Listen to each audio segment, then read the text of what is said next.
Hi, everyone. Good morning, good afternoon, good evening, wherever in the world you are. Welcome to the Red Corner Show. I am Shamila Ramjawan, a South African living in Cambodia, Southeast Asia. I'm the founder of the Red Corner Show, Princess D Menstrual Cup, Famram Foundation, and the Olympus International Awards. I'm also a Play Your Part ambassador for Brand South Africa, the managing director for Ladies of All Nations International Global, and recently appointed vice chair for the International Business Chamber Cambodia. Today, I have Dr. Sandra Da Mata, one of our new hosts on the show, who will be co-hosting with me. Dr. Sandra Da Mata is the founder and executive head of My Self Mastery Consultancy.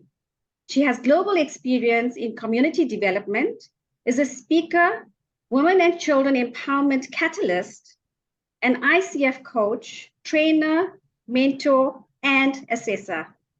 A true humanitarian at heart, she's a director of Project Rage, where she offers specialized wellness and trauma counseling on a pro bono basis.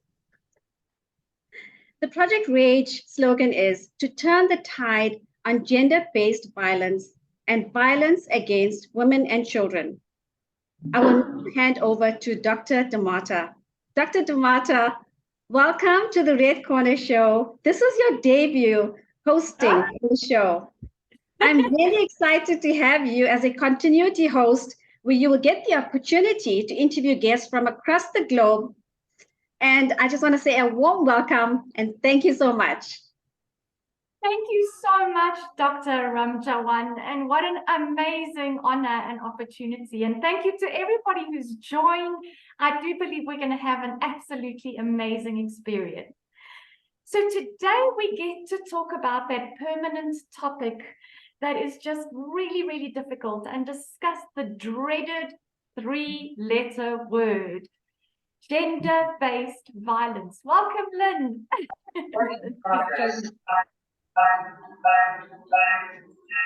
So we're going to be talking about gender-based violence and the impact that it has on our lives.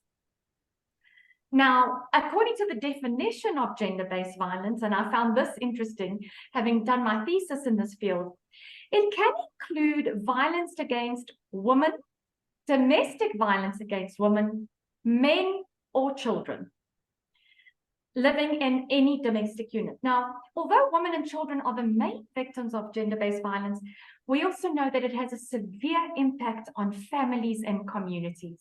And that's what we're going to hear more about today.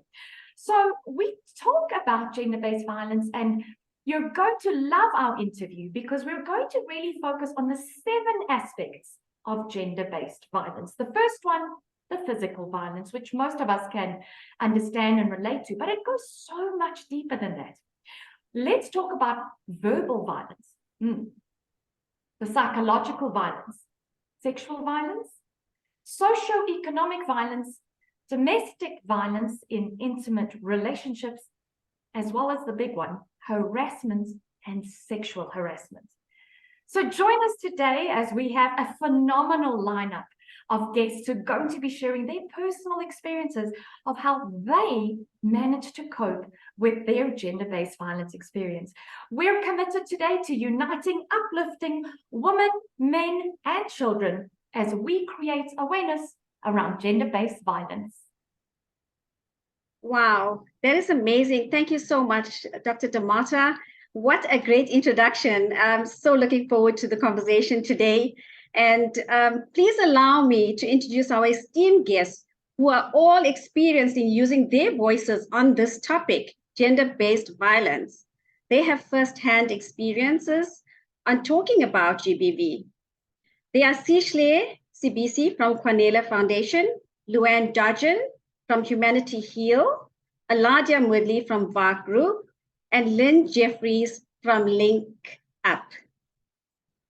Hello, everybody. Welcome to the show. So we're going to start off today with Sihle Sibisi. Hello, Sihle. How are you doing? Hi, everybody. I'm well, thank you. Great. Sihle is the founder of a nonprofit called Kwanele Foundation, which advocates and stands against gender-based violence and femicide in South Africa. She believes in the amplification of voices against GBV. She's a survivor of GBVF. Her pain has become the gain to many. And we welcome Sihle to this show. Thank you for being here to share your experiences today. And I'm sure you're going to create a lot of interest in your personal experiences and just your amazing journey and the incredible work that you're doing in South Africa. And I think, you're quite a familiar face on the television screens. And I'm sure a lot of people have seen you, Sihle. Yeah, no, indeed. Gender-based violence and femicide has become the #1 pandemic that we're faced with in our country, especially. Yes, the whole world is faced with it daily, but in South Africa, every day, a woman and a child is being killed somewhere. That is why instead of just gender-based violence, we had to add the F, which is femicide, which speaks to the killing of women and children. That is really sad. We look at the stats and we think, how on earth can this happen? But it happens, Yeah. And a lot of times, we blame it on psychological or mental illnesses and all of that. But sometimes you think, these are sane people doing all of this. But Exactly. just understanding your experience with gender-based violence, please tell us a little bit about how it started. So at the time when it was happening, you can't put words to it. You don't really understand what's happening. But in my case, I usually say if I had not gone through the pain of gender-based violence, the foundation would not have been born. I was given away to the church when I was at the age of 16. Now, I was exposed to being raped, abused, emotionally, psychologically abused, holistically, at the church, by the church, at the hands of the religious sector. And that is why within the foundation, we have an office called Kwanele Mfundisi. Now remember, Kwanele, the name of our foundation is Kwanele Foundation. So Kwanele stands for enough. And Kwanele Mfundisi stands for pastor, church, or the religious sector. So I had to sit back and say, surely this happened to me when I was 16 years old. I'm 38 years today, so it's like a decade ago. So I had to sit back and realize that surely there are other people like me who've been through such abuses but could not speak about them. And that is why through the foundation, we bring forth restoration and rehabilitation through our lawyers and psychologists for people who have been and people who are currently still being abused at the hands of pastors, churches, and the religious sector. Rehabilitation and restoration through our lawyers or psychologists. Are we against pastors? No, we're not. Are we against churches? Definitely not. But we stand against the abuse that people went to. So one thing people must understand is that within Kwanele Foundation, every office that is there, it speaks to the pain I've been through.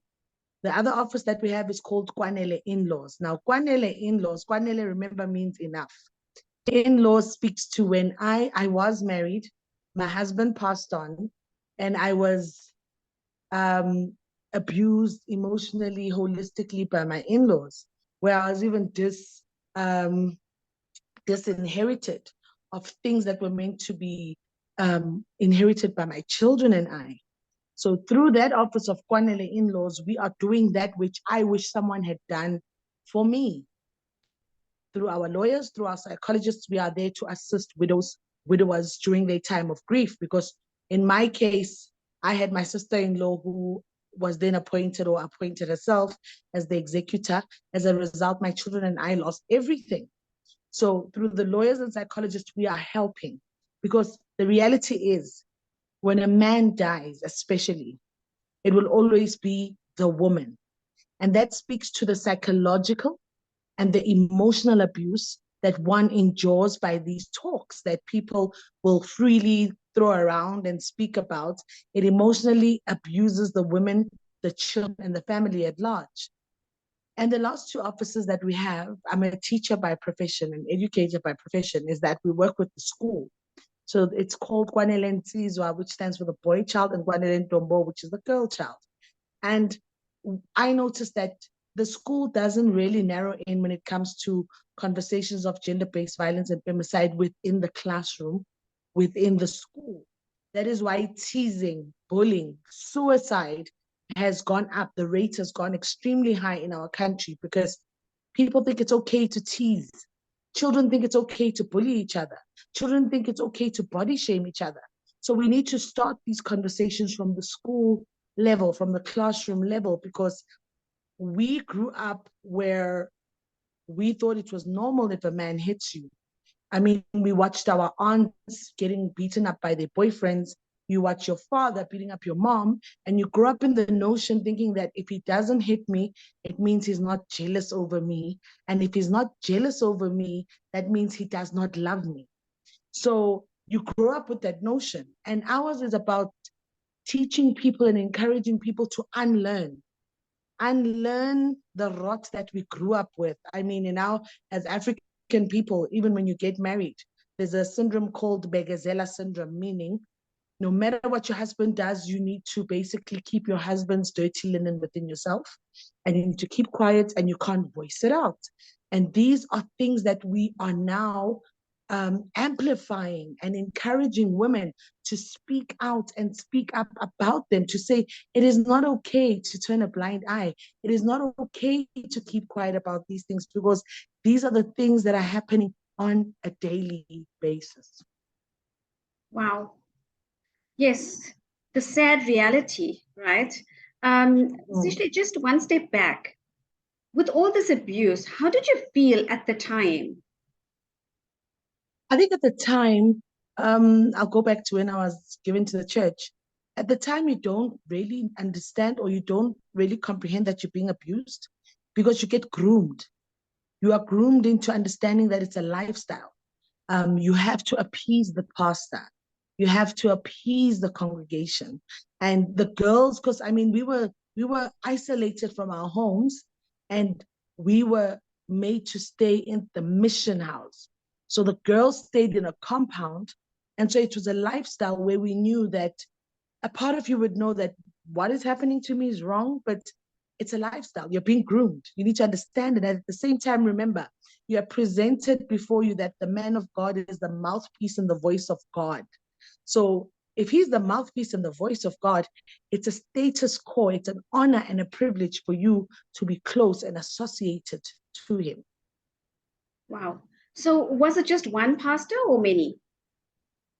Well, I mean, I was given away to a church here in South Africa, and the pastor here in South Africa then told us his spiritual father was in Nigeria, and so was subsequently taken to Nigeria.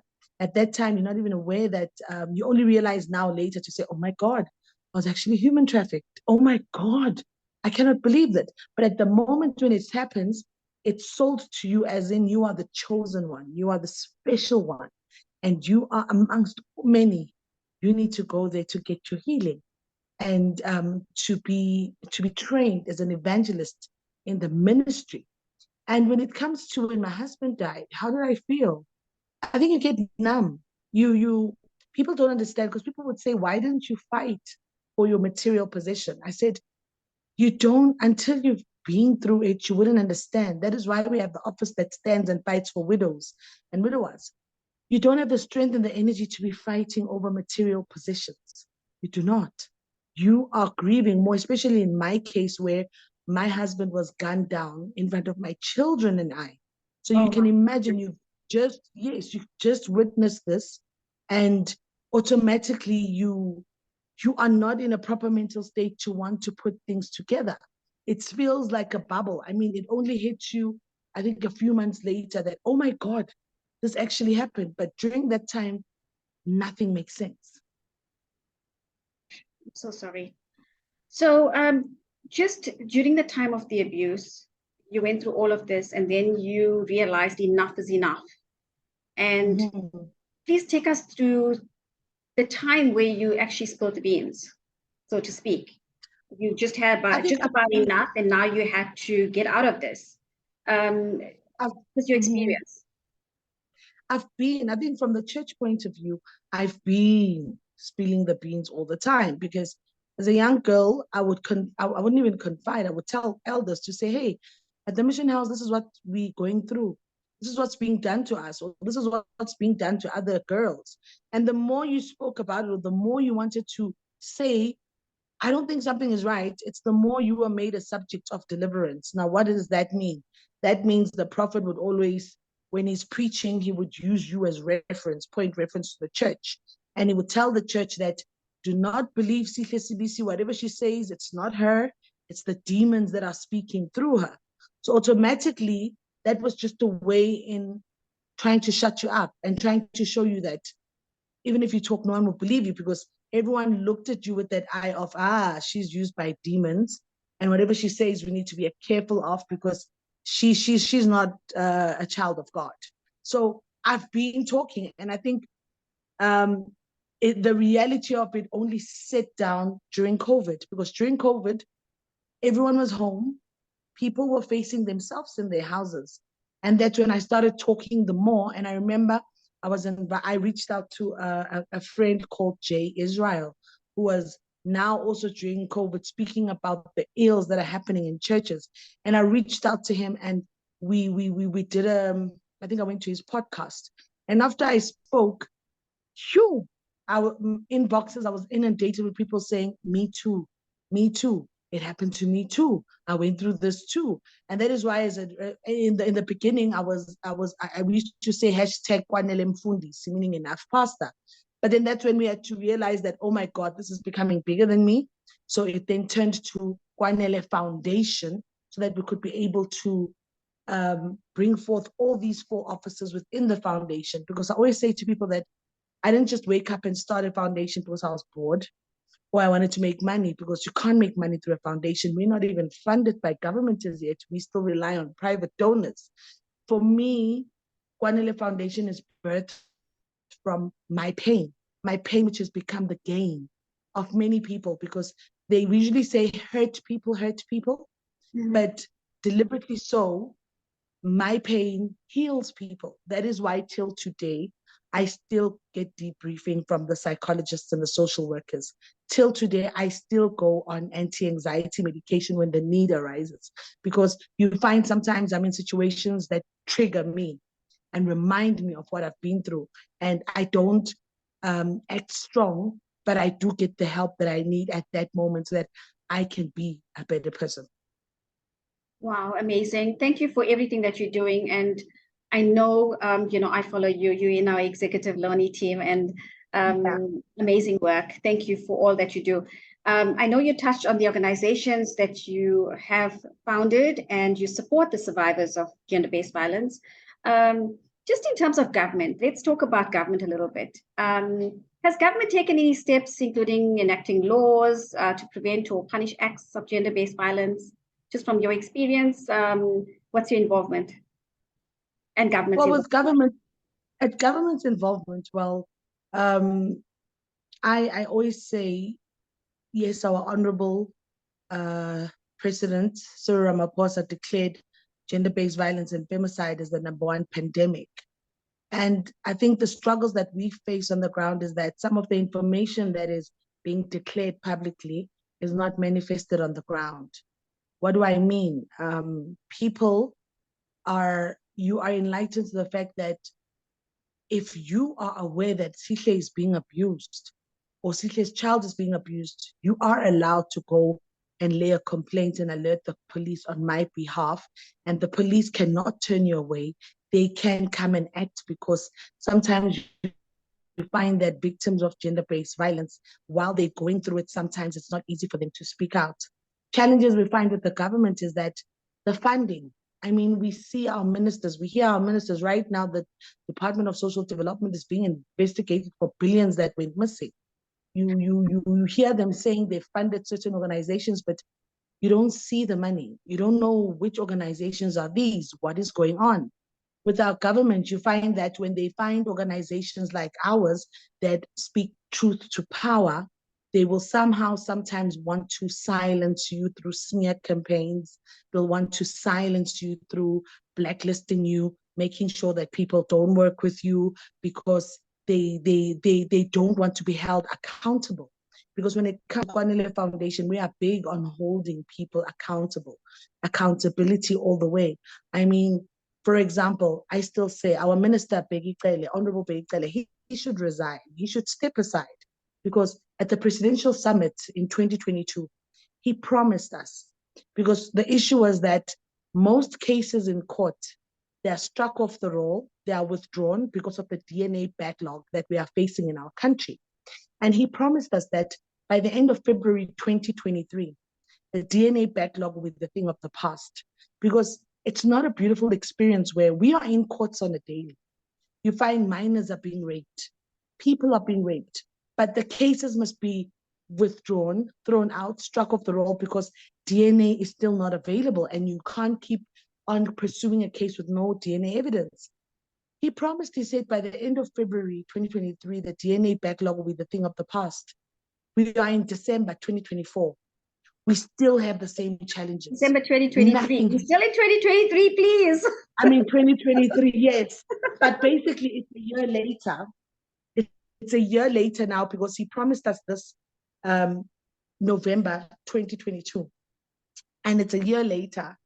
We still have the same problems. So what most of our government officials, what they don't like is when you hold them accountable. And when you hold them accountable for things that they've promised and said, that's when they start seeing you as the enemy.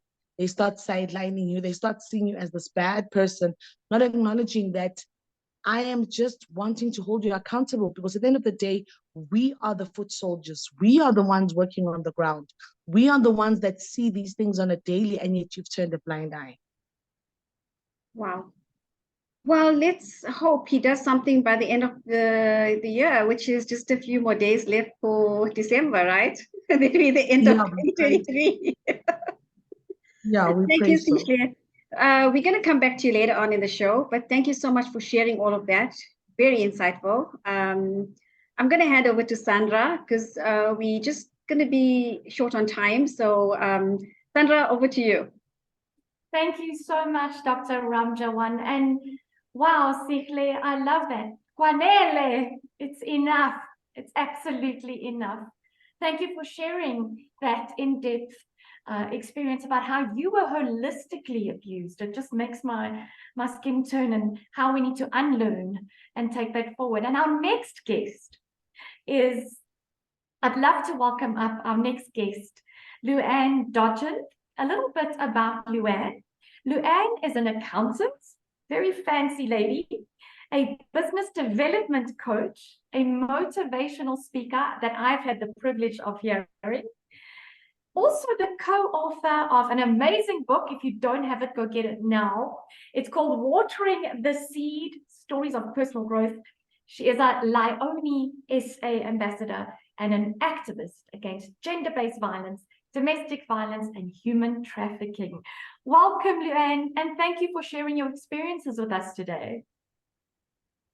Thank you very much for having me. Hello, everybody. LuAnne, now I believe that sadly you too have experienced gender-based violence. How did it start? Sandra, shortly after my daughter was born, I separated from my daughter's father. And about a year later, I entered into a relationship with what seemed to be a very kind, good man. Everything went not fine until we moved in together. And it at first started with, you know, derogatory remarks when they would start drinking. At that point, I did not know that he had an alcohol problem. So, you know, he would make nasty remarks in front of other people. Eventually, it became to such a point that when he was amongst his friends, you know, it would get really, really bad. And when they've left, you know, it usually was because of a fight that broke out. You know, men and their egos. Sorry, I'm saying it, but men and their egos. Well, we're here to share our stories, and I want you to be as authentic as you possibly can. I was always the one that, you know, had to, you know, endure the frustration, endure, you know, the anger. And, you know, a lot of times, well, thank goodness, a lot of times my daughter was not with me. She was with her biological father over those weekends. But, you know, many times that my daughter had to endure and had to watch, you know, how I was being abused, from being smacked around to being thrown over a kitchen counter. You know, it was verbal abuse. It was, you know, being left alone at home, and you never know where he's going, and you've got nothing. You know, it was psychological abuse. It was it became really, really, really bad. But also, the abuse started turning onto my daughter. And my daughter at that point was only 3 years old. So she was very, very small. So, you know, it's like I was too scared at that point to walk away. He was very clever. I was quite independent. When I got divorced, I had everything for myself. Washing machine, fridge, I had everything. And without me being aware of it, he literally sold my stuff out from under me to gain that control over my life. And the day that I realized, but listen, you can't take this anymore. Are you gonna walk down the block again this weekend? And I stayed literally 2 blocks away from my best friend at that point. Are you gonna walk down this block again with your baby in your arms? Again, let her sit in front of you and literally take a tweezer and pull out broken glass pieces from your feet and everything, or are you gonna make a change? And the last time that I was thrown over a kitchen counter in front of my daughter, I broke 3 ribs. I got a concussion, and I literally just decided it's enough. It is enough. And I started packing up whatever I had left, put it in boxes in my daughter's room, hiding it in cupboards. Our rental agreement came up for renewal at that point, and I gave notice. I said, well, I don't know what he's going to do, but I'm giving notice on my behalf.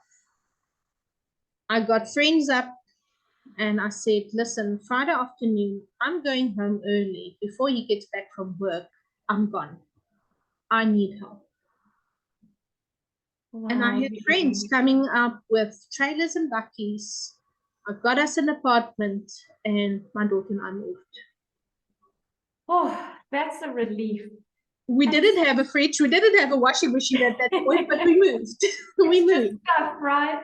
Yes, it was in the middle of the month, and we moved. Good on you. And I mean, from what we are hearing is that the different types of violence you had: psychological, emotional, physical, and you did what Kwanele would stand for, and that is enough. Yes. Are you okay to share perhaps your scariest moments? Scariest moment was when the night that he actually threw all the glasses out of the kitchen cupboard, and he pushed me up against the wall, which was just opposite the cupboard, and he strangled me. It was the same night that I was thrown over the kitchen counter, and he tried to strangle me. Luckily, thankfully, I had a tiny bit of training in jiu-jitsu in my early 20s. So got loose, but I head-butted him, had 2 very pretty teeth marks on my front head. But I saw my life flash in front of my eyes. I became dizzy. It was not a pleasant experience. And Lou, how has life changed, you know, from those 2 pretty teeth mark on your forehead, which I love the sense of humor you have. I've never imagined teeth to be pretty, but I love that that's part of your resilience. And I'm wondering, looking at your life now, How has it changed? Well, after we separated, he still followed us. He stalked us. He would literally follow us. My husband now is serving in the South African Police Services, but I've known my husband for almost 24 years. He was actually the very first guy that ever asked my dad if he could take me to the movies, and my dad said no. I think he regrets that day forever. But I think, Greg coming into my life, encouraging me, giving me a sense of security, educating me. Greg is very, very educated on law because he's been through abuse of his own as well. As you said that, a lot of men endure abuse from partners as well. And so he's been through that. He knew, the science. He knew what the law did to protect us. He advised me to get a protection order. I got a protection order, and we have not seen him ever since. But my life took not just marrying an amazing man, which we've been together for 12 years, but also together as a couple, we started the Humanity Heal Foundation. And with both our experiences, we use our experience and, our knowledge to actually help other women and other people that endure violence and GBV and everything that goes along with this. I am currently working. The two of you, you're working, it sounds like a really powerful team, to yourself and Greg, and to the possibly better 12 years of your marriage. Congratulations to that. So, Sergeant, we salute you. And I think you mentioned something so crucial, and it's something that a lot of us don't really see, and that is how brutally battered men can be. And I think gender-based violence has a natural tendency to think about women and children. I don't know what everybody else thinks, but the men that are being emotionally abused, psychologically, financially, they aren't really in, either it's unreported or it's not spoken. And so I really think that with Greg and you standing together as a unified and powerful team, I think there's a good future in the healing process. I'm wondering, what would you or Greg tell other women or men that have gone through the similar situation in their lives? Sandra, I had a case on Thursday night last week where Greg phoned me. He was working day shift, and he said to me, listen, I've got a woman with her kids at the station. He was supposed to be done at 6 o'clock. My husband came home after 9, and I came home after 11 o'clock on Thursday night. And my words to her were that, one, you do not go back. If you go back, you are not serious. It's not going to stop. It is not going to stop. It is going to get worse. You are not alone. We will walk this road with you. She got her protection order today. Temporary protection order. She sent me a message. She was at the family court to get an interim protection order done. But my words to them always are that you need to cut all communication. You need to separate yourself from that person completely, because you are an individual on your own. You can do this. You deserve more. And then we walk this road. You deserve more, yes. Yes, you deserve more. From watching a mother with 3 boys, literally in a rush, take whatever she could fit in her car with her dog in a short space of time, and not having a plan.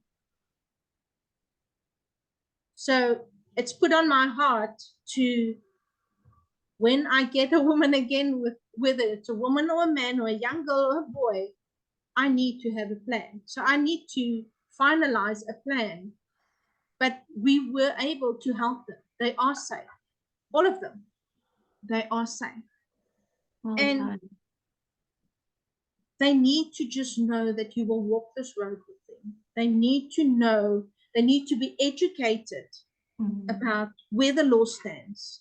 They need to be educated that they do not deserve this. They need to be educated that it is not just hitting someone that's abuse. And I told her when she was at the court today, I said, look on that wall, there's a poster that describes every type of abuse. And then you tell me which one you did not endure. She said, all of them. Oi. And So- you speak so powerfully about the different types of violence that exist. You know, I think the traditional view is that it's possibly just a hiding. But perhaps people are walking around and you can't see the scar on their face, the bruised eye, but maybe there's a shattered heart. And psychologically, a lot of victims just lose the courage to stand up and, as Shamila has created this forum, share their stories. Yes. So I want to thank you so much for sharing your story. And to any men, women, children out there watching this show today, remember, exactly like LuAnne says, get out, cut all ties, and remember, you are not alone. Shamila, back to you. Wow. Thank you, LuAnne. I'm so sorry that you have to endure all that pain and suffering and emotional trauma. And thank you so much for coming on the show and sharing your story and your journey with us. I'm sure there's a lot of women out there that's experiencing exactly the same thing. But, you know, they need to know enough is enough. Yes. And seek help. Amazing, incredible platform, incredible women on the show today. Thank you to each and every one of you. And also thank you to the audience that is watching on Facebook Live. I've been reading the comments and unfortunately I cannot answer right now, but thank you so much for commenting and just linking on and listening to our victims of gender-based violence. You know, I'm sure we're all going to learn so much today and support whoever you can out there that's going through all of this. If they share with you, give them that helping hand, link them onto the right support groups, and let's be out there. Let's be the voices. Let's be the helping hand and the shoulder to cry on, because these are people that really need us. Our next guest today is Aladia Moodley. Aladia, a devoted mother and grandmother and the CEO of Vaagh Group. She's a distinguished co-author and property specialist. Aladia is a beacon of strength and resilience. Having faced the challenges of GBV, she transformed her journey from surviving to thriving, a true champion of change who uses her voice to empower others by sharing her story. Welcome to the show, Aladia. Thank you, Shamila. Thank you for being here. And, you know, I know you have been on many platforms sharing your journey and inspiring a lot of people out there by just telling your story. So we're going to actually go into the chat now with you. We've already had phenomenal Sihle and LuAnne that shared their journeys. And I'm so intrigued, you know, by the caliber of the guests that I have on the show today. And also not forgetting my beautiful co-host. So, Aladia, you know, we understand that you've experienced gender-based violence, first-hand experience. How did it start? Just take us through that journey and tell us a little bit more. Okay. Well, firstly, I want to say that I'm sitting here proudly today to say that I'm sitting in a place of healing. I know every other time that I had spoken to you, I think once I was still with my abuser. And it's almost 2 years, and I'm actually seeing everything in a different light, because when you heal, you see things, you know, from a better space, and you understand everything better. So for me, before I even tell you how it started, there's something that we all need to know as individuals, and I think it's not just women, but men as well. You know, the first destruction of ourselves starts in our childhood in some way or the other. And we always think that we need to heal from a relationship, but you also need to heal from your childhood, especially when you've been through any sort of trauma or anything, that you go through in your childhood. So growing up, I had to become an adult at the age of 9 because my mom was sick a lot of the time. And then my mom worked, and it was my sisters and myself. And being the eldest, I had to take over the household. I learned to cook from the age of 9. I was taking care of my sisters when they came from school, doing the washing, and I very quickly became an adult. So even though I got love at home, I didn't get love. I felt that I was one of the adults and not the children. So I started looking for love on the outside. So when I was younger, it was still with aunts and uncles. But as I grew, I started looking for it at school. And that's how I met my first abuser, just by getting the attention.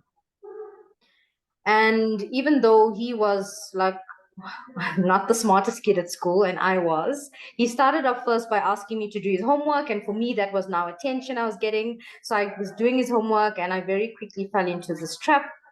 And the abuse started when I was at the age of 15. He would walk me home from school, and I don't know now, I would say, I don't know what possessed him. But when he was saying goodbye to me and he would hug me, he would bite me so hard on my shoulder that when I removed my uniform, I would actually see his teeth marks. And yet at that point, I can't understand. And I would say to myself now, like, how were you so stupid? Because I didn't do anything about it. I didn't tell anyone. Because did I crave love so much? Was I so desperate to just be loved or attention that I just allowed this to happen? And we fell into a relationship and got married. The first day after our wedding, I got my first slap. And that was because I cried because I was missing home. And then too, I didn't tell anyone about it because I thought, no, it's just going to be once off. And the end of the first week, Friday, he comes home from work, and then he says to me, I should iron his clothes. So I iron his clothes, and he leaves, and he comes back on Sunday. And this was 1 week after we were married. And this just became a norm. And so he would get drunk often. He was an alcoholic. And if ever I asked him where was he going or why was he drunk, then I would get beaten up.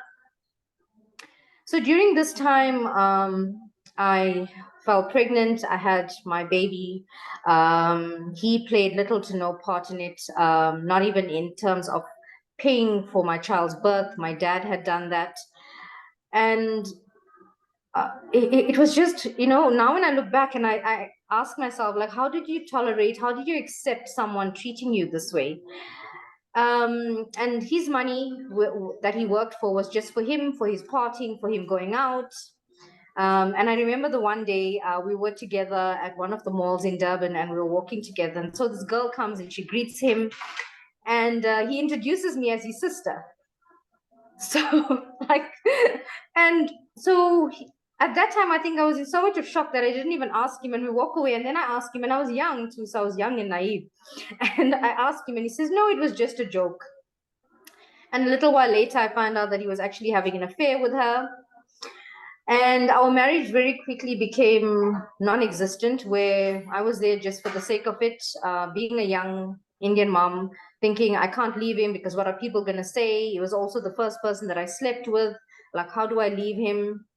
Our relationship became such that he would go out all the time. He would come back, turn me over, have sex with me, and that was it. I couldn't say anything because he would be absolutely drunk. And if I said no, then it meant that I was going to get a beating. And during all of this, he was actually accusing me of having affairs, even though I was the one that was working, coming home to my kids, going everywhere with his parents and doing all the right things. To the point where the one day his sister said to me, you're always at home, let's go out for the day. We went for lunch. And she met some of her friends she was talking to. So there happened to be a guy there that I know, so I was speaking to him. And when I got home, he was already there. And one of his friends very quickly told him that I'm having an affair. And all I remember was he locks the bedroom door, and he removes his belt. And he hits me with the buckle side of the belt. And it hit me somewhere right here where the next thing all I could see was blood going down my face, and I was screaming. And his dad had to break down the door and call my parents. My dad had to carry me out because I couldn't walk, I couldn't see. And it was like 11 o'clock at night, and I was taken to the doctor. And I remember the doctor asking me, like, why are you still there? Because this was the doctor that my dad took me to every time I got beaten up. And he asked me, why was I still there? But, you know, nobody understands trauma bonding, and nobody understands why we keep going back. Because a lot of people judge us and they don't understand. We're not going back for the person. We're going back for what we know. You only know trauma. You only know that lifestyle. So after I was healed from my eye, I went back. I kept on going back. I don't know how many times. And during all of this time, I fell pregnant again for my second child. And I remember that day that I was giving birth. He comes, his mom insisted that he comes, and he gets there, and I had just given birth, and then he asked me for my bank card while I was still on the bed.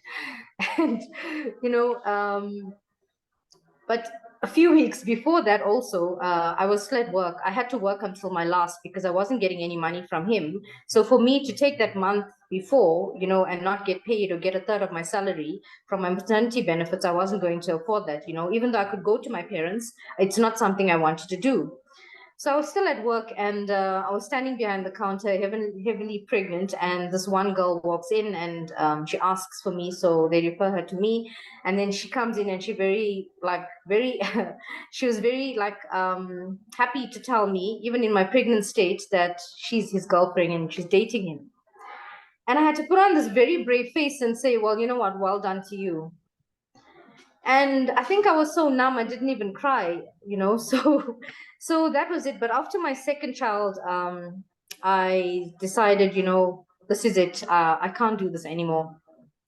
So the one night my friends at work were going for a concert. It was a Janet Jackson concert. And they said to me, you know, you never ever go anywhere. You're coming with us. So I had to call him and tell him that I'm going. And he said, if you go, don't come back. And I went. You never got back. That was... Yes, and I didn't go back. And so I went to my parents, and I stayed there with my two kids. My parents are absolutely amazing. I mean, despite everything we went through, you know, as kids, they always showed up for me whenever I needed them. And I think that sort of enabled me to continue doing what I was doing and to go on in my relationships also, because I knew that no matter what happened, they were always there to pick me up. So after I left him, because of never having been a teenager and gone out and done all those things, and, you know, getting married young, so I started doing all of those things then, knowing my parents were also there to take care of my kids. And I think it was about a year and a half later, I met a very nice guy, wouldn't raise his voice. He was taking care of me. I mean, to the point where I didn't have to buy anything for myself or for my kids. He was giving me everything I needed. He wouldn't raise his voice, wouldn't raise his hand. He would basically do everything I told him to do. And I couldn't be with him. It was just not normal for someone to treat me proper.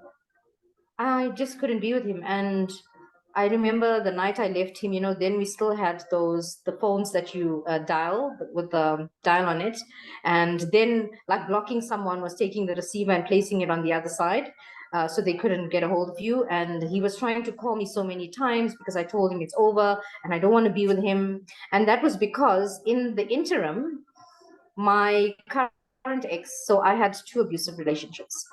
So my current ex had joined me at my workplace, and now he was everything that I needed because he gave me this difficult life. He was obsessive. And he actually abused me before we even got married. But he was the one I chose, and I left the guy that was treating me absolutely amazing. I just couldn't be with him.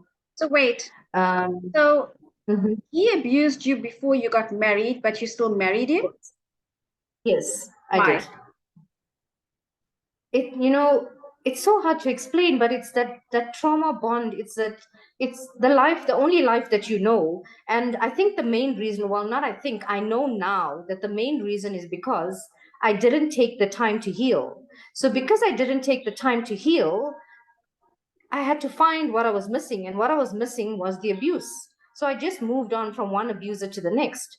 And I think this is something that is so important that anyone out there, whenever you exit a relationship, you need to take the time to heal. You need to take the time for yourself. Because now I've been on my own for almost 2 years, and believe you me, I know what I want. I know what I want for myself. I know what I want for my children. And I'm in absolutely no hurry to even have a relationship. And if I don't have one for the rest of my life, I'm so okay with it. But that's because this time I took the time to heal, and then I didn't. So I just moved from one abuser to the next. Yes. And I think you're always going to have your guard up because, you know, from what I hear, Aladia, you've been through all the 6 types of GBV that Dr. Da Mata mentioned at the very beginning. Every single one of them, physical abuse, verbal, psychological, sexual, every one of them. And you're always going to have your guard up, and you are going to create those expectations, and it's going to be very difficult to find the perfect partner. And I'm telling you this because I've been a widow for I don't know how long now. And it's very difficult when you you create all these expectations and you don't find anyone that matches that profile. And you'll stay single forever. But it's not a bad And thing. you know what? Not a bad thing. I'm so okay with that. And because, like you're saying, I experienced abuse in every single form. And like now, I sit back and I think to myself, like, I can actually give myself everything that I want. And you know, if this, I was actually going to say this at the end, but I'm going to say it now. You know, we think that a perfect family needs a mom and a dad. But if I had known then what I know now, I would have taken my kids and walked a long time ago. Because in the past 2 years, what I've done with them and for them, I didn't do for the past 30 years as a mom. I wasn't a mom because I myself was merely trying to survive. And in that process, I lost being a mom. I gave them absolutely nothing of me. They had to grow up as adults because my boys had to defend me. My daughter had to clean my wounds. She had to take care of me. So they had to also become adults. I gave them a life that they were not meant to have.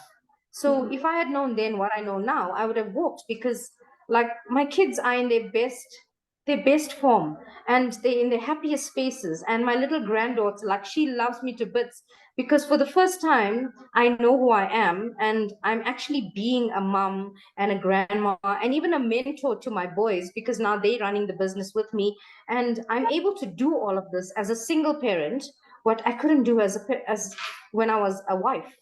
Yes. Because I could only be a wife, and I could only be in a survival mode where I had to think of, what am I not going to, I can't say this because I'm going to get a hiding. I can't do this because I'm going to get a hiding. Like, what am I going to wear? Because he had to tell me what to wear. He would choose my clothes, accuse me of having affairs. Like, if I saw him in front of me and I was talking to someone, a male, I knew that tonight I'm going to get a hiding because I'm having an affair with this person. That is So disgusting. to the parents out there, you know, if you yeah, so if you're in a relationship where you know you're harming your children, get out now, or else we just continuing the cycle. Because what's going to happen is that your children are then either going to become abusers, and that for me is my biggest concern now, is teaching my boys that what they saw happening is not right, and teaching my daughter that having seen me accept it is not okay. So instead of getting to that stage where you have to do all of that, rather stop it now and get out. Because Yes. apart as parents, you will do a better job than together. No, absolutely. And you know, I must add, a lot of women are stuck in relationships. And just going back to what you said earlier, where you said,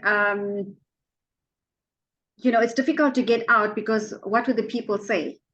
And this is where a lot of people or women are stuck in relationships and marriages because they are too afraid as to, or they feel embarrassed as to what the other people are going to say about the breakup in their marriage. And you know, divorce has become a taboo in certain households. So I like what you said. You know, get out now. You've been through so many abusive relationships already.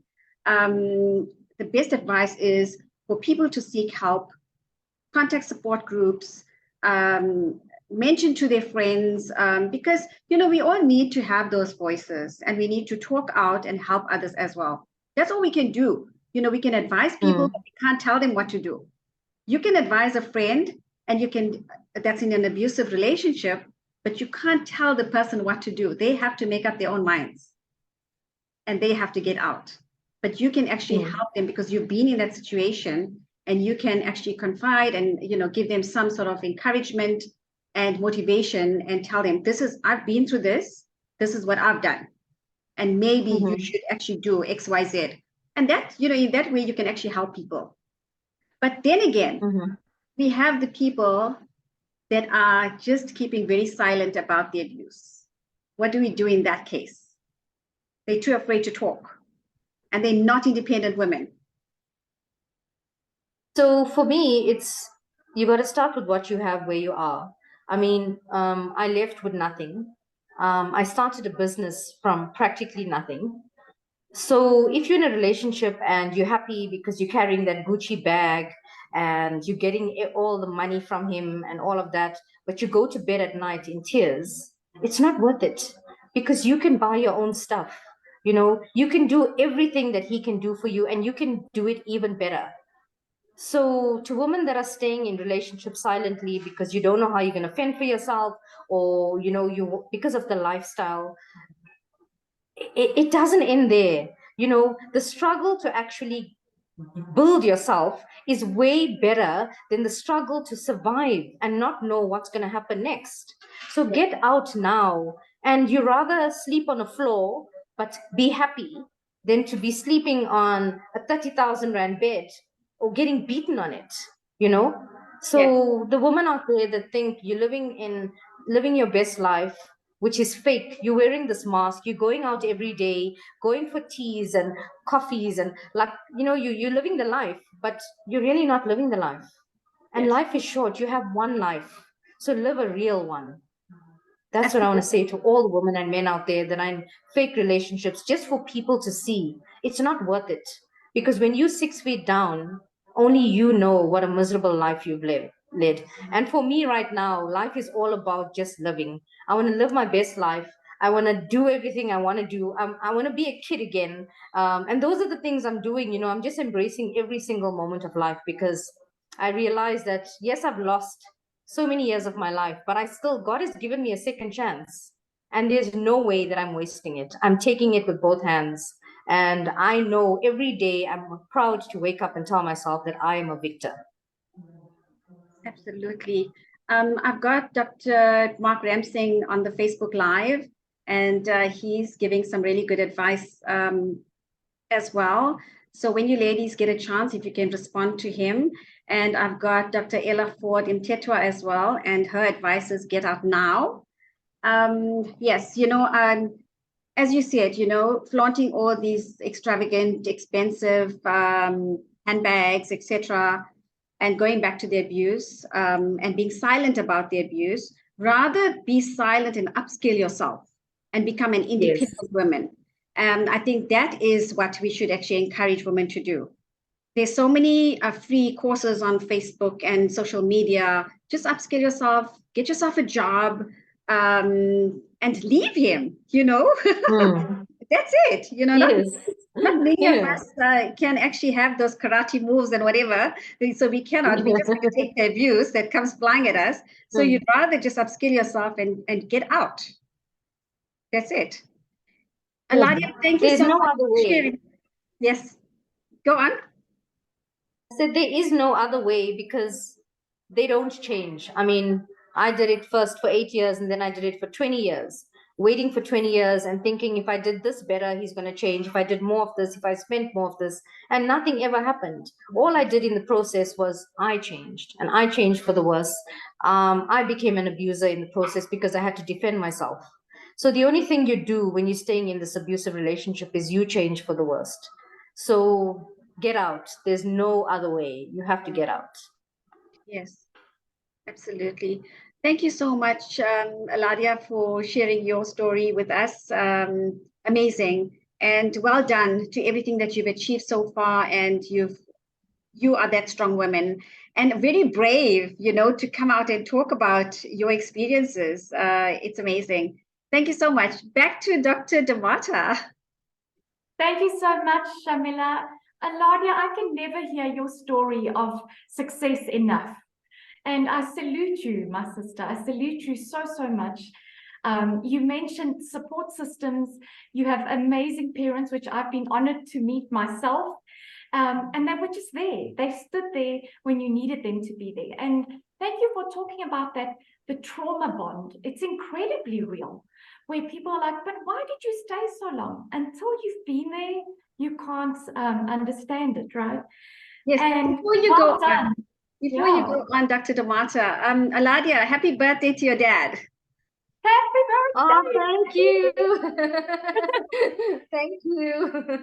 But it's so good to see you, Aladia, as you said, sitting in your space of healing, and we salute you. And Thank also to you. the guests that have joined us on Facebook, we thank you all for your support. Dr. Mark Ramsing is the founder of #Project Brave, so we thank him for his amazing support, advice, and encouragement. He's busy completing his studies, so he definitely would have given you all a big hug today and a big shout out for speaking up. But there's more. Stay tuned. Do not go anywhere. We have one more guest on our show tonight. A friend as well that I'm honored to call a good sister who links us up whenever we need to be linked up. And our next guest is Lynn Jeffries. Now, this is something maybe some of you out there watching may relate to. Being married for a really long time and then deciding it's time out. So, Lynn, you were married for 23 years until you realized that you were being emotionally abused. Now, since then, Lynn has taken back her power and she works very closely with many young girls, encouraging them to become their own CEOs. In addition, Lynn is running 3 successful businesses and works closely with her community. Welcome, Lynn. Hi guys, yeah, Sandra, it's been a while. Miss you a lot. It's amazing how our stories unite us. Somehow we always find each other just encouraging and empowering. And I think, you know, Shamila, your show is all about that. It's about standing in unison and sharing sometimes the gruesome, the hard truth. Lynn, Yeah. so you have experienced gender-based violence. Are you comfortable to talk a little bit about your trauma? Well, you know what? I think my story is the pretty story, the perfect marriage, everything looking, the perfect house, the perfect family. Everybody always assuming she's happy, she's got everything going.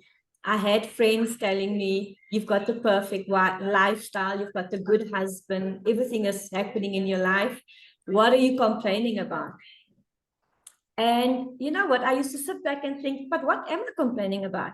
He gives you the 80%. What am I crying about the 20% that I keep on saying I'm looking for the 20%? And it's been a whirlwind, you know, when you don't even realize that you are being abused, because it's the quiet abuser, it's the subtle abuser, it's the nice abuser. It's the one that tells you only when you're alone that you're not beautiful. It's the one that tells you you're not a good mother. It's the one that makes you feel that you are worthless when nobody is watching, you know? And for me, it was almost like, I've got nothing to complain about. So what am I even crying about? I mean, I used to cry myself to sleep for 7 years, nonstop, every night. The last 7 years before we actually separated and before we got divorced, we hardly sat in the same room for more than 5 minutes. I would walk in, he would walk out. I would be in the bedroom, he would come to the bedroom, I would go to the lounge. It would be, we literally lived together to sustain the household. We looked after the kids. I mean, if I look at the way my kids was raised, they are beautiful, amazing, independent women. They know how to stand up for themselves.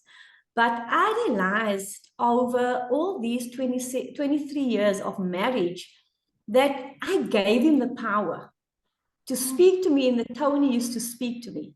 I allowed him to say things to me, and I always say, it's water of the duck's back, it's water of the duck back. If I must take him serious, I'll go into a mental institute, but not realizing that so many years later, all those negativities, all those words, all those ways of being treated actually diminished who I thought I was. I lost myself. I used to be always a bubbly person.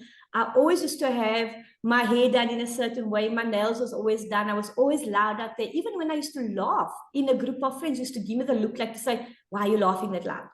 I wasn't allowed to speak loud. I wasn't allowed to wear too much bright colors. And then the last few years, I got to the point where, to hell with you, I started shaving my hair. My hair was blue, pink, purple, because I knew it irritated him, because it was my way of getting back to him, because I physically couldn't say anything to him, because in the world that we lived in, he was the perfect husband.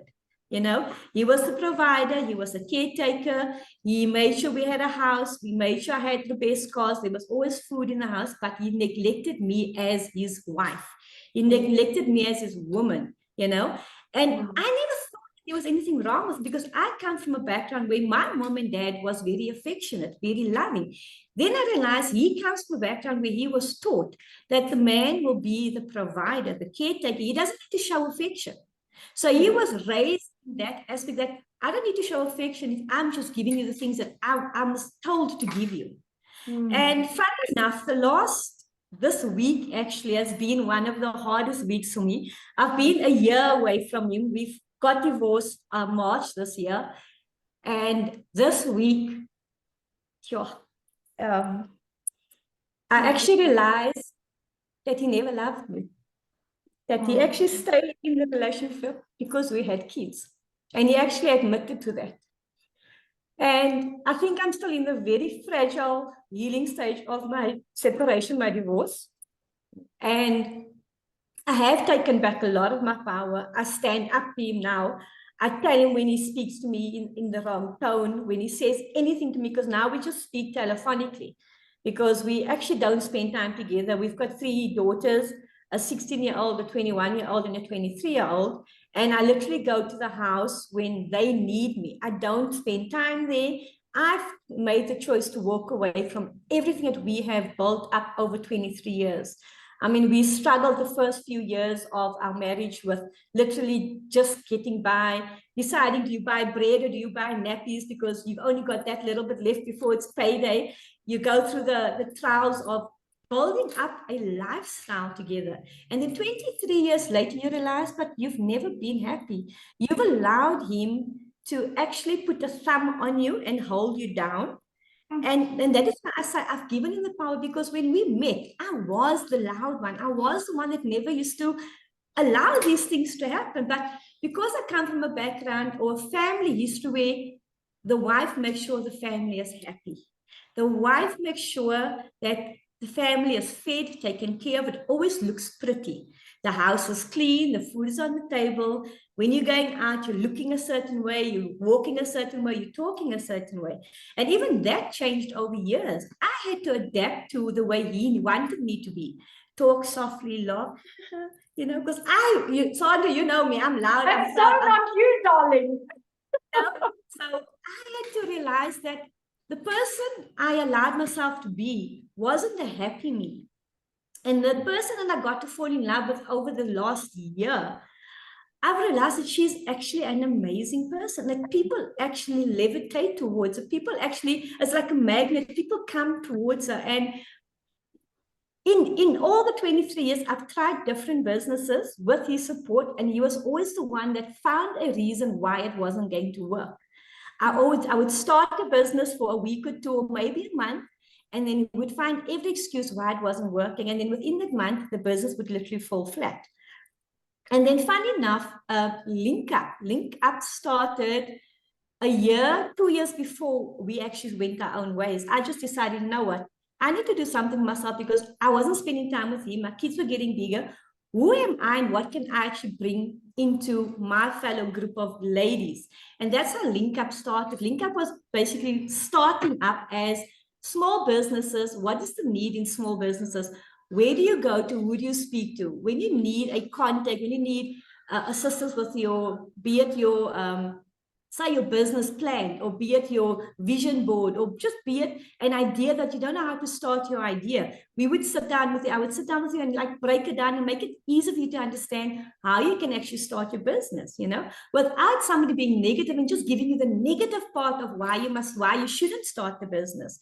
And it's been 3 years later, and it's gotten to the point where anybody who needs anything, be it from a contractor, a painter, a baker, a DJ, entertainment, Lynn gets the phone call and Lynn makes the connection. Lynn links you up with whatever your need is for your business. And it's funny how this week, funny enough, it was like, what am I actually doing? How much of LinkUp is actually beneficial? And a lot of people tell me, you're not making money from it, you're not making money from it. Why not making money from it? And you know what? It's not about the making of the money. Yes, it would be awesome to get some funds in, but it's more the people out there that don't know who to turn to. Like in my marriage, I didn't know who I could turn to, who I could tell them that I wasn't happy in my marriage. So it's almost like taking the marriage concept, but putting it into a business concept and being that person that you can go to and speak to and say, you know what, this is where I'm stuck. This is where I'm not happy. This is where I'm actually falling short. How do I change it up? You know? And then LinkUp. Then I have to commend you in that. Yeah. And I know your LinkUp process. I've been so honored to be part of that amazing energy and watching the work that you do. And now having a look at you and not knowing that you kind of went from the penguin to the peacock. Absolutely. Right back to peacock. Yeah. To anyone listening, for those of you who feel like, you know, as Cindy Lauper says, your true colors. I see your true colors. And as you talk and you radiate, as much as there's so much pain, and we honor that, and how much you've survived, there's a peacock that's going, we've got this. And I'm wondering, did you experience any difficulties trying to escape from that life that you knew? Those 23 years of almost that conditioning, and like Aladia said, it's all you know. Did you have any difficulty? Lots of unlearning. I think the first 2 months when I moved out last year, September, on my own, literally just packed up my clothing, left with nothing else. A household that we took 23 years to build up, I literally left with just boxes and boxes of my clothes. And if you know who I am, I've got obsession with heels. So I have got boxes of heels and shoes. So that is what I moved. That is what I moved out with. And it was almost every time I needed something or I needed to do something, he was my first phone call. Because he always knew how to fix the car or get the plumbing sorted out, because I never needed to do any of this. So it was me unlearning that he's no longer my first phone call. I needed to learn to do things for myself, to actually stand on my own, to actually fix a tire, to make the phone call when I need a service done, to pick up a paintbrush and paint the wall myself, you know, those kind of things, you know. It's like, and you know what the funny thing is, when you speak to other guys out there today, I'm actually called an alpha woman, and I'm like, no, I wasn't born an alpha woman. I was created. This alpha woman was created because I had to stand up for myself. Now I no longer take crap. Anybody. When a guy says, oh no, I'm going to do this for you, I'm going to spoil you, I'm going to take you to the best place, I'm like, no, thank you. I can do that myself. You know, I don't need your shoes. I don't need your bag. I don't need your expensive dinners. Guess what? It's nice to be taken out, but without the expectation that there should be a give back. You know, there's always an agenda when a guy takes you out or they want something from you. So at the moment, I speak my truth. I say my nose is my nose. And I'm classified as an alpha woman. And I said, guys, this alpha woman wasn't born. This alpha woman was created. I love that idea of the alpha woman. And it kind of makes me think of that you are, you know, you are covered in dignity, strength, even though you're an alpha woman. But good on you for taking that back. And you spoke about having to learn new things and unlearn certain things. And of course, a girl's best friend, we all know, is diamonds and her shoes. And I do thank your shoes in their absence for giving you that booger to know that these heels and these shoes were meant for dancing. You definitely took the shackles off your feet. And I can see that you are dancing. You know, what support did you receive during this process? Did you or didn't you? Could it be family, friends? Did you go to a professional service? Or, you know, just like Sihle said in the beginning, it's a constant journey of healing and recovery. What worked for you? I tried the whole ICAS through the company consultant. Didn't work. She was more concerned that I wasn't breaking down, because in the beginning, because I made the conscious decision to walk away. In the beginning, I was a lot stronger than what I am today. Obviously, with the learning, with the healing process, going through all the things that I needed to go through and break down and understand, I wasn't the one that failed in my marriage. I gave the best of who I was. And until I got to that point, you know, in the beginning, when I sat down with a counselor in the beginning, and I told, you know what, we broke up amicably, we're still in a good relationship, we still talk well. Everybody was like, but how does that work? How can you still be best friends, but you're no longer together? And then she was like, no, but then you don't need counseling. And I thought, oh, well, if you say I don't need counseling, then I don't need counseling. And I never, ever went back. You know, but later on, living on my own, spending time with myself in that lonely space, being alone and being lonely is two different emotions. Eh? It messes with you. And I think I found out that there's so much more that I'm actually capable of, that I'm actually good at in my lonely space, you know. I mean, one of my really, really good best friends that I've gotten to know, I've known him for probably I would say 13, 14 years, that over the last year, we probably became like super best friends, and his name is Grant Ali. He's one of the guy friends that everybody assumes we will date one day, but he's like my big brother. He kicks my ass when I need it. He tells me crap when I need it. He tells me, stop moping, pull up your big old panties. You're bigger than this. You can do better than this. Okay, cry now, but when you're done crying, sort yourself out. So that's the big brother I have in him. Okay.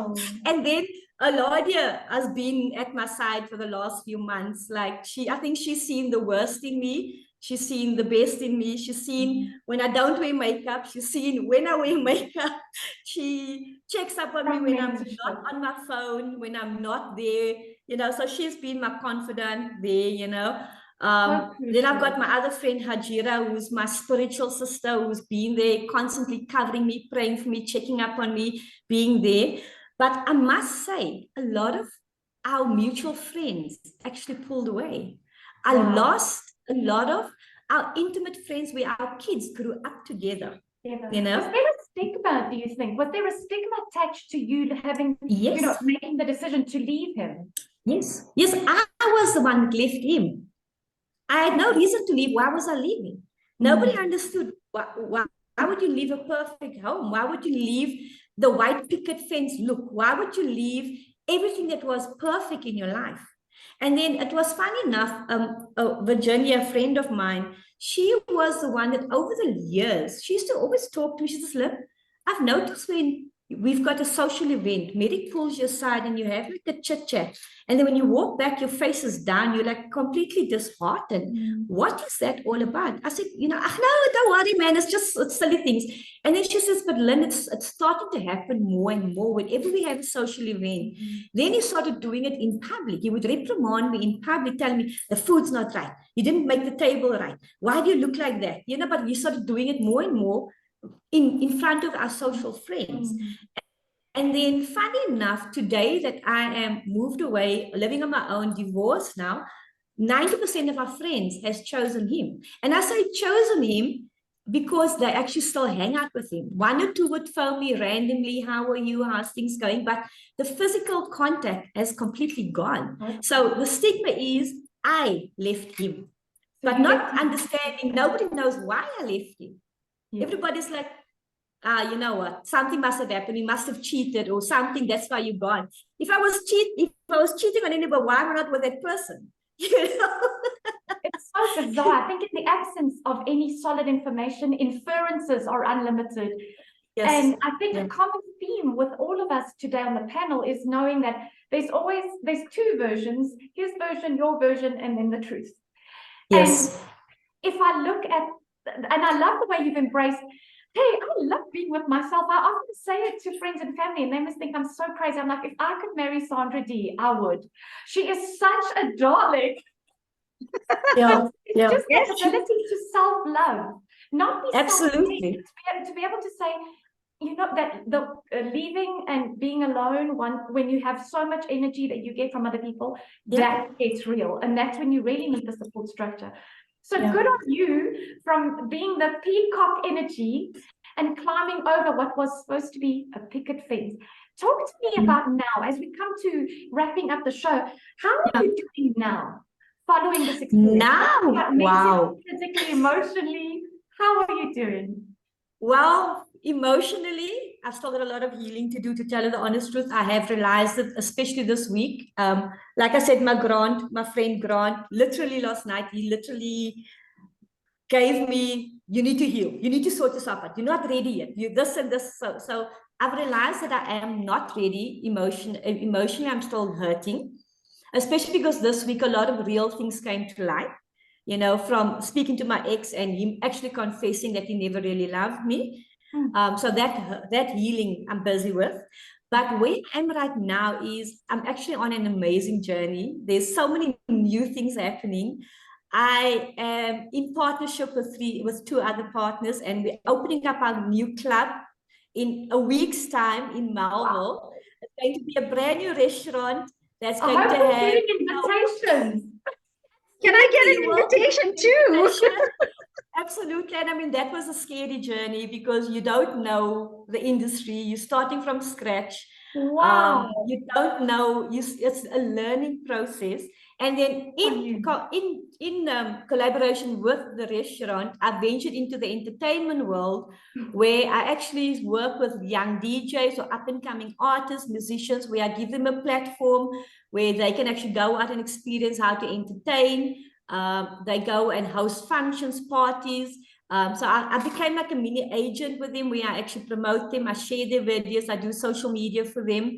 And then I've got another company called Nexus SA where we focus mostly on entertainment, where you need a function setup and you need your platform setup, you need your entertainment, you need your from your equipment, from your lighting to your sound, to your PA system, to your stage, to your artist even. Those are things that we actually bring in to assist you to have the best function that people will talk about for the rest of your life. So I've got my fingers in a lot of pies. It's a lot of work, but I find that my energy is expelled there. I feel that I'm achieving so much more. I no longer feel worthless like I was made to feel in my marriage. I feel that I've got so many more ideas and so many more things that I can bring out. You know, and I mean, it was last night at Aladia's place at Vaagh restaurant, we had a quiz evening, and it was such the atmosphere, the energy was just so high, and it was fabulous. I mean, I was the host for the quiz night, but the energy and the people, the interaction was just, and I realized I feed off that energy. It gives me the strength to go on for the next week, to do more, and to use that energy, to give to somebody else. I've realized I've always been a cup half full person. I've never been a cup half empty person. I've always looked at the positive side, the optimistic side of things. And I've lost that over the years. And I've realized that it hasn't been lost. It's just been put aside. It's just been hidden in the cupboard. Now it's standing on top of my counter, shining bright. And all I want to do is encourage everybody out there. It's not the end of the world when your marriage comes to an end. Wow. There is so much more you can do. Well done on getting your groove back. And exactly. Stella got her groove back, you know. Yeah, Lynn got her groove back. Yeah, and Thank you so much, Lynn. Yeah, there's actually a song. So the last one, there's a song. My youngest daughter's name is Stacy. So you know the old song that says Stacy's mom has got it going on. So that's been a reoccurring song over the last few months, and I was like, oh my god. But basically, you know what? I've taken my power back. I've stepped up. It's not easy. It's still difficult, but realizing that every moment, cry, sob, wipe your tears, put on your red lipstick, pick yourself up, get up, dress up, and show up. But show up for yourself this time. Well done, Lynn. Thank you so much for sharing such an empowering story. Shamila, what an amazing show. Back to you. Wow. I am lost for words. You know, it's just phenomenal. The guests on the show tonight, everybody sharing their stories and their journeys and just inspiring others, you know, to make that next move and believe in the power of now. So Dr. Ella Ford Mtetwa says, Lynn, well done. Kudos to you for taking charge and reclaiming your power. And that is what most women in abusive relationships should actually do, reclaim your power. So we're a little short on time, but we're going to go around with just one question. Each panelist will have the same question. And if you can just in 30 seconds or so, just sum up, what would be your advice that you would give to others in similar situations that you've been through? So just very quickly, we can round up this discussion. It's getting a bit late in Cambodia. It's now after 10:30 p.m. So yeah, so if we can just round up very quickly, we're going to go around. So I think let's call on Sihle first to share. Sihle? Yes, hi. My advice to everybody is I'm big on amplification of voices. Don't stop talking about it, because when you start talking, telling somebody, that's your key to unlocking the process of giving the matter attention. And let nobody ever discredit your truth.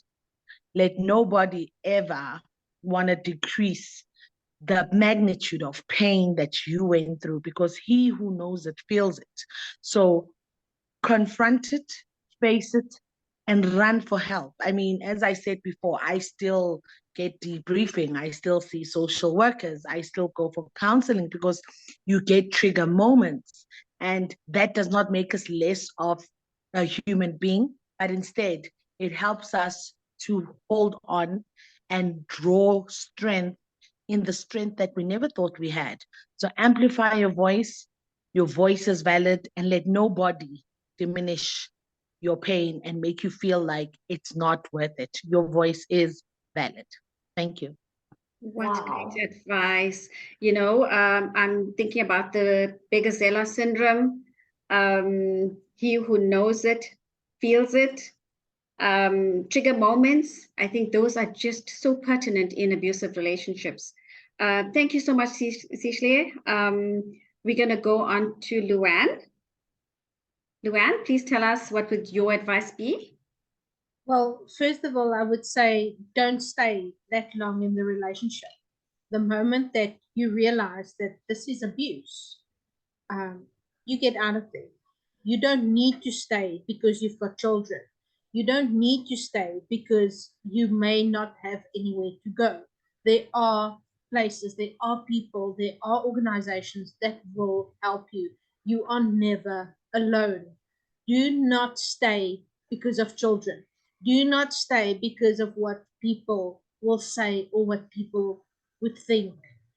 And I would say to any woman out there, never, ever, ever allow any man to sell your stuff or take away your independence.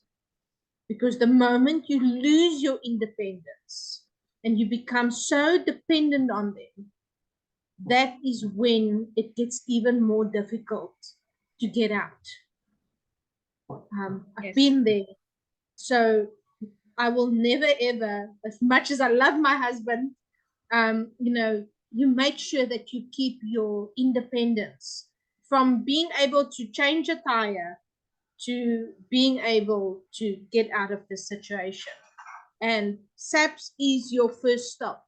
If you need to open a case or you need to go somewhere where you need help, you go to the South African Police Services.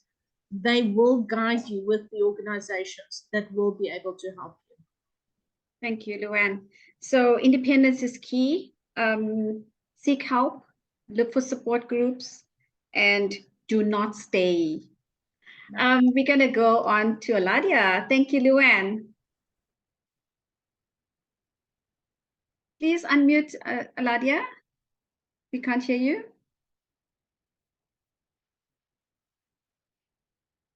I think it's the volume. Oh, it's connecting to audio. Just give it a few seconds. Okay, do you want to try talking now?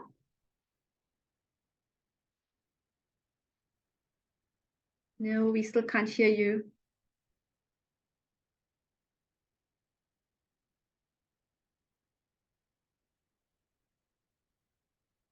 Talk through that. Do you just want to? Okay, so for me, can you hear me now? Yes, I can hear you. Thank you. So for me, I would think it's to know yourself before you even get into a relationship, and heal from childhood trauma. Because if we don't, then we end up choosing people that are not going to actually serve us and give us what we need in a relationship. And that's where it all starts. It starts with that foundation. Because as much as I blame my views, I also blame myself because I chose my views twice. And I chose them because I myself had stuff that didn't want me. And that I come to accept that I myself was not a perfect person. So when you're already in a relationship, you also need to identify what your own faults are and know I'm going to get better and I already see. So we need to pull away from this because it can only get worse. Because I had my own toxic traits, and together with his, it became a whole toxic bubble, a whole that it wasn't peaceful at all, not for the kids, not for the children. So I think that is most important is healing yourself. You have to do that, and you can't do it together. Because many times we said marriage counseling, said let's go, you heal yourself, I'll heal myself, let's get back together. 2 months down the line, we're back together, and we're back in here again. So for me, the most important thing is the healing process and identify yourself, know who you are before you get into a relationship. And when you start putting yourself in a relationship, it's never going to change. You're going to totally lose. So get out while you can. Awesome. Thank you so much. Get out while you can, know yourself and heal properly. Thank you, Aladia. Okay, Lynn, back to you. Well, for me is, I think realizing that you are allowed to love yourself without the expectation of somebody else loving you first. When I do my talks and when I do my motivational speaking or just my business networking, there's always something I tell the ladies that attend these things. I said, when you're feeling down and out, go to your mirror. Stand in front of your mirror, you put on your brightest lipstick that you can find. You stand there, you smile at yourself until you believe that smile is real. Then you get dressed up and then you get up and you go. So for me is, I've learned over the last few years, especially recently, that love has not failed me. It was his inability to love me the way I needed to be loved was that failed me. So it was the person, but not love. So if we hold on to loving ourselves, we will never feel worthless. We will never feel inadequate. And in doing that, you will have the strength to stand up and walk away. And starting over is not easy, but it is doable. You can start with one pot, with one pan, with one teaspoon, with one cup. And before you know it, you've got a whole household the way you actually want it to look for yourself. So I think for me is, it's okay to actually love yourself. Yes, absolutely. Thank you so much. And look in the mirror and tell yourself, I love you. Okay, let's go to Dr. Da Mata. Let's hear from you. I just want to honor each and every single one of you. And we talk about sharing stories, speaking up, rising up, and showing up. And all of you did that today. And I think in summary, we've covered so many things. And I think the one thing that I probably want to leave is honor the unspoken voice in the room. And I speak from a lot of experience in terms of the victims that we've seen. Just because they're not ready to tell their story doesn't mean they don't have one. And to provide that love and unconditional support for them to come along at their own pace. And I say this especially to any of the men watching the show today. I want to first of all honor any men of valor who have stood next to any woman or child that has felt abused. And to any male out there who feels that it's time for men to be heard, we're here. We also want to be your sisters of valor. Speak up. You experience this just as much. And so to honor that voice, that unspoken voice that may be in the room. Awesome. Thank you so much. Well, wow. What can I say? Amazing, amazing guests on the show tonight. To conclude, I want to thank my co-host, Dr. Sandra Da Mata. Thank you so much. You are Thank you fabulous for as having me. always. And I also want to thank everybody that has tuned in on social media and people that are going to watch this amazing audience. I want to thank everybody that's been on the show in the last 3 years. We celebrated 3 years this year on the Red Corner Show. So thank you so much for coming on the show and sharing your journeys. I've done over 200 interviews already. Amazing people. So if you get a chance, go onto the YouTube channel, join the YouTube channel. And if you would like to be on the show, please drop me an email, redcornershow@gmail.com. And let's get chatting and share your stories too. So thank you to everyone on the panel tonight. You were all just amazing. Well done. Thank you. Thank you, ladies. Thank you. God bless. Thank you. Bye, Stay everyone. fabulous, everybody. Thank you.